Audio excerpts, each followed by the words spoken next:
വാർത്തകൾ വിശദമായി. കഴുത്തറുത്ത് ആത്മഹത്യ ചെയ്യുമെന്ന ഭീഷണിയുമായി ഇരുനില കെട്ടിടത്തിന് മുകളിൽ മധ്യവയസ്കൻ നിലയുറപ്പിച്ചത് നാട്ടുകാരെ പരിഭ്രാന്തിയിലാക്കി. പുത്തനത്താണി ബസ് സ്റ്റാൻഡ് കെട്ടിടത്തിൽ ഉച്ചയോടെയാണ് സംഭവം. തന്നെയും തന്റെ കുടുംബത്തെയും തീവ്രവാദികൾ നശിപ്പിക്കുകയാണെന്നും തനിക്കുണ്ടായിരുന്ന ജോലി മറ്റൊരാളുടെ സഹായത്തോടെ തന്റെ സ്വന്തം ഭാര്യ കൈക്കലാക്കിയെന്നും ഇയാൾ കെട്ടിടത്തിന് മുകളിൽ നിന്നും വിളിച്ചു പറയുന്നുണ്ടായിരുന്നു. പഞ്ചായത്ത് പ്രസിഡന്റ് രക്ഷപ്പെടുത്തിയ കാര്യം ഞാൻ സമ്മതിച്ച് കൊണ്ടുപോയി.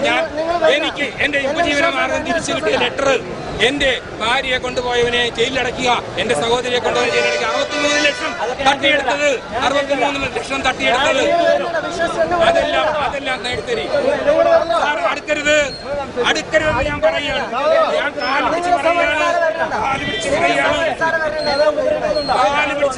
പിടിച്ച് പറയുകയാണ്. എനിക്ക് ആരെ ഇവിടെ എന്റെ അടുത്ത് വരുന്നവൻ ശത്രുവാണ്.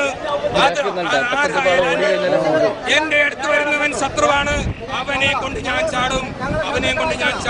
യാതൊരു സംശയവുമില്ല. ഏത് ഗുണ്ടയായാലും ഏത് പോലീസ് ആയാലും എന്റെ അടുത്ത് വന്നാൽ ഞാൻ അവനെയും കൊണ്ട് ചാടും, ഉറപ്പാണ്. മര്യാദയ്ക്ക് സാറേ എന്നെ ഇവിടെ നിൽക്കാൻ അനുവദിക്ക്. എനിക്ക് ഞാൻ നീതി ചോദിക്കുകയാണ്. നീതി നിങ്ങൾ നടക്കത്തില്ല. നിങ്ങൾ DGPയുടെ കാര്യം, നിങ്ങൾ DGP എന്നെ കുറിച്ച് നോക്കി ആക്രമിക്കാൻ വരുന്നു. അദ്ദേഹവും മരിക്കാൻ വരുന്നു എന്ന് മാത്രമേ എനിക്ക് പറയാൻ സാധിക്കുള്ളൂ. മരിക്കാൻ വരുന്നു ആൾക്കാർ മരിക്കാൻ വരുന്നു. നിങ്ങൾ ഇവരെ ഒഴിവാക്കും. തനിക്ക് നീതി ലഭിക്കുന്നതുവരെ കെട്ടിടത്തിന് മുകളിൽ കഴിയുമെന്നും തന്നെ കീഴ്പ്പെടുത്താൻ ശ്രമിച്ചാൽ കയ്യിൽ കരുതിയ കഠാര ഉപയോഗിച്ച് കഴുത്തറുത്ത് താഴേക്ക് ചാടുമെന്നും ഇയാൾ ഭീഷണി മുഴക്കി. ഇതോടെ ജനക്കൂട്ടം പരിഭ്രാന്തിയിലായി. സമയങ്ങൾക്കു ശേഷം ഇയാൾ കയ്യിൽ കരുതിയ ലഘുലേഖകൾ നാട്ടുകാർക്ക് എറിഞ്ഞുകൊടുത്തു. ഇതിൽ പ്രധാനമായും തിരുവനന്തപുരം സ്വദേശി ഹരികുമാറിനെതിരെ രൂക്ഷമായ പരാമർശങ്ങളാണ് എഴുതി ചേർത്തിട്ടുണ്ടായിരുന്നത്. ഹരികുമാർ തന്റെ ഭാര്യയെ പ്രലോഭിപ്പിച്ച് വശത്താക്കിയെന്നും തന്നെ ജോലിയിൽ നിന്നും ഒഴിവാക്കാൻ ഹരികുമാർ ഉന്നതങ്ങളിൽ സ്വാധീനം ചെലുത്തിയെന്നും ഭാര്യയും ഹരികുമാറും ചേർന്ന് തന്നെ അപായപ്പെടുത്താൻ ശ്രമിച്ചിരുന്നു എന്നും എതിർക്കാനുള്ള എല്ലാ വഴിയും അടഞ്ഞപ്പോഴാണ് ആത്മഹത്യ ചെയ്യാൻ മുതിർന്നതെന്നും ഇയാൾ വിളിച്ചു പറഞ്ഞു. രാവിലെ 11 മണിയോടെ കെട്ടിടത്തിന് മുകളിൽ കയറി ആത്മഹത്യാ ഭീഷണി മുഴക്കിയ മധ്യവയസ്കനെ മണിക്കൂറുകൾക്ക് ശേഷം 2 മണിയോടെ വളാഞ്ചേരി CI AM സിദ്ദിഖ് സ്ഥലത്തെത്തി കീഴ്പ്പെടുത്താൻ പദ്ധതിയിടുകയായിരുന്നു. ജീവൻ പണയം വെച്ചും CI നടത്തിയ അനുനയനത്തിനിടെയാണ് നാട്ടുകാർ ഇയാളെ കീഴ്പ്പെടുത്തിയത്. തിരുവനന്തപുരം ആര്യനാട് സ്വദേശി നടുവിലമുറിൽ മേഴ്സിലി തോമസ് എന്നാണ് ഇദ്ദേഹത്തിന്റെ പേരെന്നും കുടുംബ പ്രശ്നവും മാനസിക പ്രശ്നവും കാരണമായിരിക്കാം ഇദ്ദേഹം ആത്മഹത്യാ ഭീഷണി മുഴക്കിയതെന്നും CI AM സിദ്ദിഖ് അറിയിച്ചു.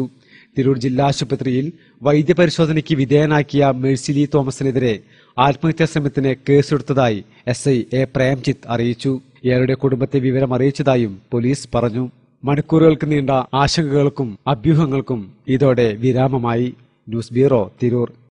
3 മണിക്കൂർ നേരം പുത്തനത്താണി നഗരത്തെ ഉദ്യോഗത്തിന്റെ മുൾമുനയിൽ നിർത്തിയ മധ്യവയസ്കനെ അതിസാഹസികമായും സിനിമാ സ്റ്റൈലിലും പോലീസും നാട്ടുകാരും ചേർന്ന് കീഴ്പ്പെടുത്തി. ഹിന്ദി സിനിമാ രംഗങ്ങളെപ്പോലും വെല്ലുന്ന രീതിയിലാണ് പുത്തനത്താണിയിലെ ഇരുനില കെട്ടിടത്തിന് മുന്നിൽ ചില രംഗങ്ങൾ അരങ്ങേറിയത്. പുത്തനത്താണി ദേശീയപാതയോരത്തെ തേവർപ്പറമ്പിൽ കോയക്കുട്ടി ഹാജി സ്മാരക ബസ് സ്റ്റാൻഡിലെ ഷോപ്പിംഗ് കോംപ്ലക്സിന് മുകളിൽ വലത് കൈയിൽ കഠാരയുമായി ബർമൂഡയും ബനിയനും തൊപ്പിയും ധരിച്ച മേഴ്സിലി തോമസ് ആത്മഹത്യ ഭീഷണി മുഴക്കി രംഗത്തെത്തുകയായിരുന്നു. കഴുത്തറുത്ത് താഴേക്ക് ചാടുമെന്ന് ഭീഷണിപ്പെടുത്തി നിന്ന ഇദ്ദേഹത്തെ നാട്ടുകാർ അനുനയിപ്പിക്കാൻ ശ്രമം നടത്തിയെങ്കിലും വിഫലമായി. ശേഷം കൽപ്പകഞ്ചേരി SI A പ്രേംജിത്തിന്റെ നേതൃത്വത്തിലുള്ള പോലീസ് സംഘം സ്ഥലത്തേക്ക് കുതിച്ചെത്തി. ഇതേസമയം പരിസരം ജനനിബിഡമായി. SI ഇദ്ദേഹത്തെ താഴെയിറക്കാൻ പഠിച്ച പണി 18 നോക്കിയെങ്കിലും ഫലമുണ്ടായില്ല.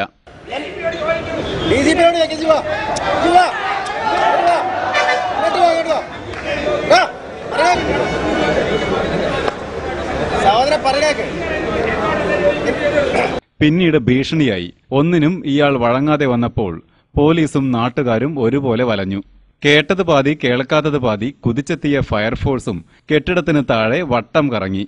ശേഷം വളാഞ്ചേരി CI AM സിദ്ദിഖ് സ്ഥലത്തെത്തി ഫയർഫോഴ്സിലെ ലൗഡ് സ്പീക്കർ ഉപയോഗിച്ച് കെട്ടിടത്തിന് മുകളിൽ ആത്മഹത്യാ ഭീഷണി മുഴക്കി നിൽക്കുന്ന ആളുമായി സംസാരിച്ചു.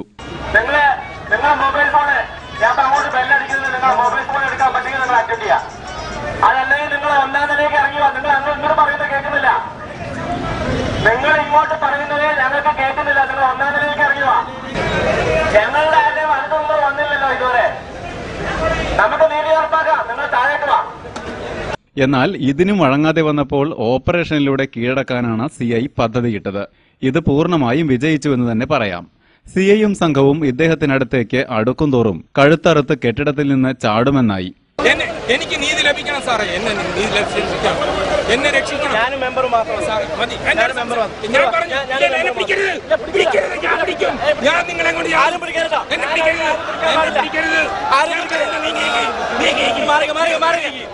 നിങ്ങൾ മാറിയിരിക്കും. എന്നെ പിടിക്കരുത്, എന്നെ പിടിക്കരുത്, നിങ്ങൾ മാറിയിരിക്കും.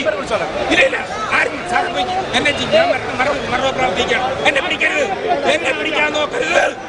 ഞാൻ അവസാനമായിട്ട് പറയും, ഞാനിവിടെ ഞാൻ നിൽക്കാം. സാർ പോയിക്കോളി, ഞാൻ പറയുകയാണ്. സാർ പോകാൻ ഞാൻ പറയുകയാണ്. പിന്നീട് സിഐക്കും നാട്ടുകാർക്കു നേരെ കത്തി വീശിയും ഭീതി സൃഷ്ടിച്ചു. ഈ സമയം മുതലെടുത്ത് അതിതന്ത്രപരമായും സാഹസികമായും കെട്ടിടത്തിൽ കയറിപ്പറ്റിയ പൂവൻചിന സ്വദേശി കുന്നത്തൊടി റഷീദ് മേസ്ലി തോമസിനെ അടിച്ചു വീഴ്ത്തുകയും കീഴ്പ്പെടുത്തുകയുമായിരുന്നു. 2 മണിക്കൂർ നേരം പുത്തനത്താണി നഗരത്തെ ഭീതിയുടെ മുൾമുനയിൽ നിർത്തിയ മേസ്ലി തോമസിനെ നാട്ടുകാരുടെ സഹായത്തോടെയാണ് ആശുപത്രിയിലേക്ക് മാറ്റിയത്. Saleem Thanneerchal, news bureau, Tirur. മണിക്കൂറുകളോളം ജനങ്ങളെ പരിഭ്രാന്തിയിലാഴ്ത്തി ആത്മഹത്യാ ഭീഷണി മുഴക്കിയ തിരുവനന്തപുരം ആര്യനാട് സ്വദേശിയായ മധ്യവയസ്കനെ കീഴ്പ്പെടുത്തിയ യുവാവിന് പാരിതോഷികം നൽകാൻ മലപ്പുറം പോലീസ് സൂപ്രണ്ടിന് നിവേദനം നൽകുമെന്ന് Kalpakanchery SI A Premjith Den Malabar ന്യൂസിനെ അറിയിച്ചു. പൂവൻചിന സ്വദേശി കുന്നത്തൊടി റഷീദ് എന്ന 28-കാരനാണ് മേഴ്സിലി തോമസിന്റെ കഠാരയ്ക്കും ഭീഷണിക്കും മുമ്പിൽ പതറാതെ ഇയാളെ കീഴ്പ്പെടുത്തിയത്. സർക്കിൾ ഇൻസ്പെക്ടർ AM സിദ്ദിഖും SI A പ്രേംജിത്തും മേഴ്സിലി തോമസിനെ അനുനയിപ്പിക്കുന്നതിനിടെ കെട്ടിടത്തിന്റെ പിൻവശത്തുകൂടി വലിഞ്ഞു കയറിയ റഷീദാണ് ഇയാളെ പിന്നിൽ നിന്നും കീഴ്പ്പെടുത്തിയത്.